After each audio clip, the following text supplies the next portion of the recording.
What's going on, Madden Daily? BenjaminMutton here, and today I'm very, very excited to bring you the beginning of the Labbing with Mutton series. I know it's been a couple weeks since the last post when I had that little gameplay footage out, but I did get busy. There were a couple things that came up, and I also wanted to make sure I kind of wasn't rushing anything out.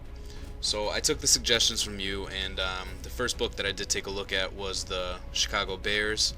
And I kind of wanted to have a little fun, so I'm going to check out the gun 5 wide receiver trio today. It's a formation that I haven't run all year. I haven't run any empty back sets, so I kind of wanted to play around with it, and I'm going to get into what I found.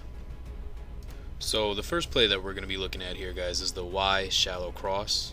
And the main adjustments I like to make for it is I like to smokescreen B, flat A. Obviously it's a very popular concept, and for good reason. It does work really well. And the third option I like to do is slant X. Here against the cover 3, I'm going to hit the smokescreen right away before that flat zone can get down to play, and as you can see, we get good blocks and we turn upfield. One thing I really like about this particular play, running that concept, is that wheel route is also an extra blocker for me upfield, and I actually kind of like that a little bit more than the typical flood concepts where there might be a corner route or something, because he is going straight up. There we don't get the best animation, but as you can see, we're still able to pick up some yards with it.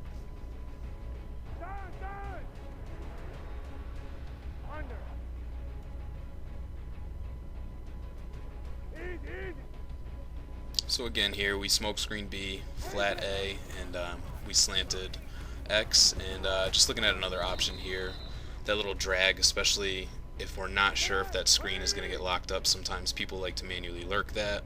Sometimes people will make some adjustments. They'll playmaker that wide receiver and so on. So just another thing to look for here.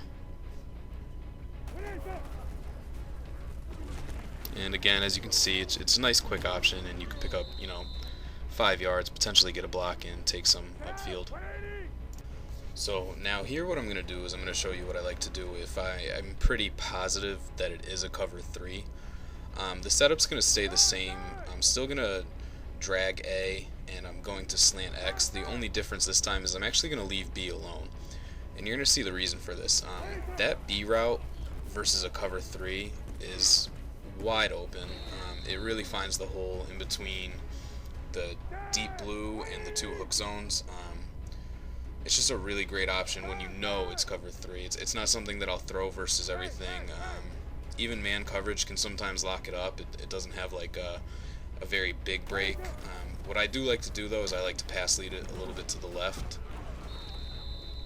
As you can see there. I'm going to hop in the replay just to show you that little window that I'm talking about.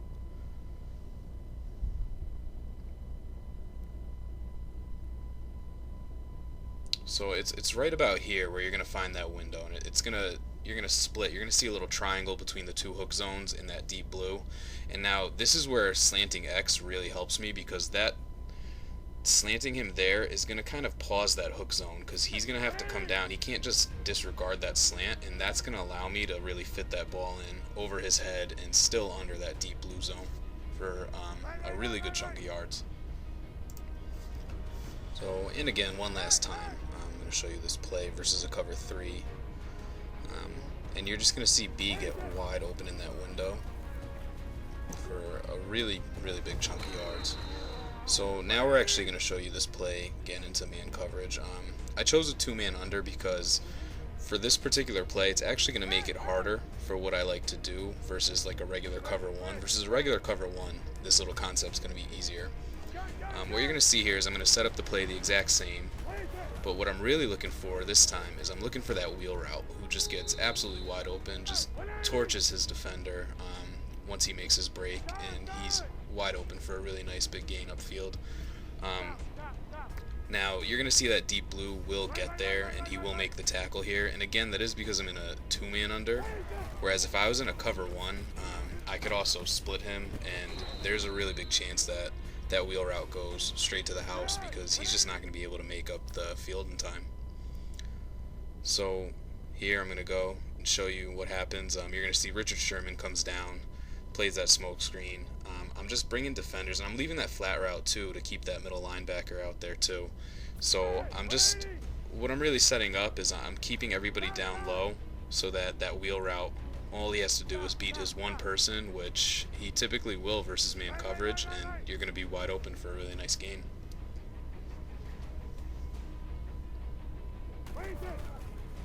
And again, versus any coverage, really, that drag is always a viable option, especially if a blitz is coming and you can't wait for that wheel route to develop. And as well as the slant, obviously, in every Madden has just absolutely crushed man coverage.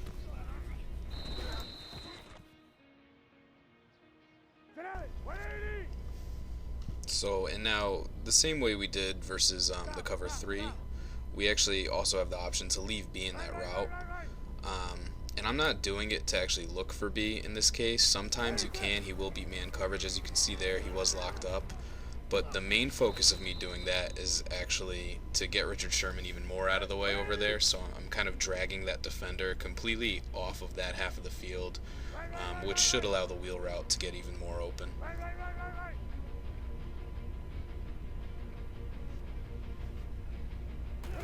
So one last time, it's just a nice little option. It keeps things looking the same. It's going to keep your opponent guessing. And it's just a nice complement kind of to what we did versus the cover 3 and how we threw that. You're going to have people worrying about that route. And now you're going to see also in this replay here that the deep safety down here, he has to make a choice between B and that wheel route. So it actually, not only does it bring Sherman out of the picture and open up that side of the field, but now you're actually splitting that deep safety as well, which just kind of gives the defense something extra to worry about, and it makes it a little bit harder for him to kind of cover that area and get back to make the tackle. As you can see, we almost took that one to the house. So lastly, now we're going to show you this play versus the cover 2 invert, which is another really popular defense this year. Sticking with the base setup, I'm going to just show you really quickly that that smoke screen is still a really good option. Going to get you some good yards there.